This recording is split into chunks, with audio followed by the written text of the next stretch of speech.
ஊழியத்துல ஆரம்ப நாட்கள்ல ஒரு தடவை ஒரு உபவாசம் போட்டேன் ஆண்டவர்கிட்ட. அப்பப்ப போடுறது உண்டு. அப்படி போட்டுட்டு நான் ஆண்டவர்கிட்ட சொன்ன காரியம் ஒன்னே ஒண்ணுதான். ஒரு 21 நாள் வேற எந்த ஜெபமும் எனக்கு கிடையாது. என்னைய மாத்துங்க. சொல்லுங்க அந்த வார்த்தையை. அவ்வளவுதான், அதான் ஜெபம். 21 நாள் ஒரே குறிப்பு, என்னைய மாத்துங்க. ஊழியத்துக்காகவோ குடும்பத்துக்காகவோ தேசத்துக்காகவோ அப்படிலாம் ஜெபம் பண்ணவே இல்லை. அப்ப எங்க அப்பா அம்மா இருந்தாங்க, அவங்களுக்காகவோ எவருக்காகவும் ஜெபம் பண்ணல, எனக்காக ஜெபம் பண்ண. அந்த ஜெபம் என்ன? என்னைய மாத்துங்க, அவ்வளவுதான். எனக்குள்ள இன்னும் என்னதெல்லாம் மாறணுமோ அதெல்லாம் மாத்துங்க அப்படி சொல்லி ஜெபம் பண்ணேன். அப்ப எனக்குள்ள ஒரு தரிசனம் வந்துச்சு. முடிக்க போற அன்னைக்கு ஒரு பெரிய தரிசனம். ஒரு பெரிய தட்டு, ட்ரே இருக்கு இல்லையா, இந்த பிரியாணி பாத்திரத்தெல்லாம் மூடுற தட்டு, அந்த மாதிரி அப்படி சொன்னா தான் நமக்கு தட்டுனாலே ஞாபகம் வருது. அந்த பெரிய தட்டு நிறைய உடல் உறுப்புகள் எல்லாம் வெட்டப்பட்டு கிடக்குது. நான் பார்க்கிற தரிசனத்துல என்ன நடந்துச்சுங்கிறத சொல்றேன். உடல் உறுப்பெல்லாம் வெட்டப்பட்டு கிடக்குது. அதுல என் கை தெரியுது, அதுல வெட்டி கிடக்கு.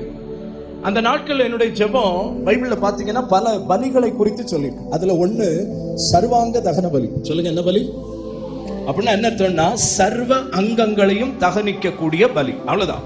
எல்லா உடல் உறுப்புகளையும் துண்டு துண்டா வெட்டி ஆண்டவற்றை கொடுத்து, ஆண்டவரே பலியா கொடுக்குறேன், நீங்க பார்த்து ஏதாவது ரெடி பண்ணி எனக்கு தாங்க அப்படின்னு அர்த்தம்.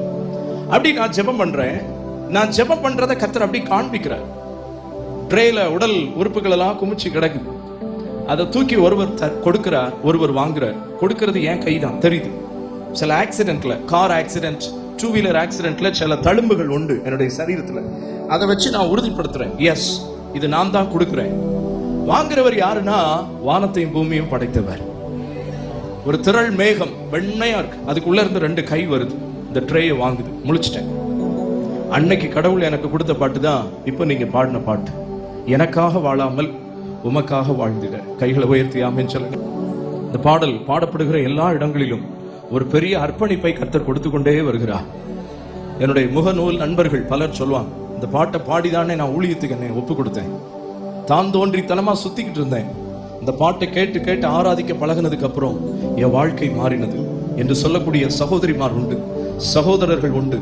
நான் நம்புறேன், இந்த கூட்டத்துல நம்மை கர்த்தர் மாற்ற போதுமானவர்.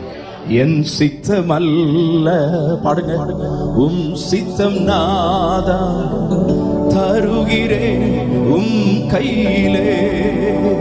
சொல்லுங்க, என் சித்தம் அல்ல உம் சித்தம் நாதா தருகிறேன் உம் கையிலே.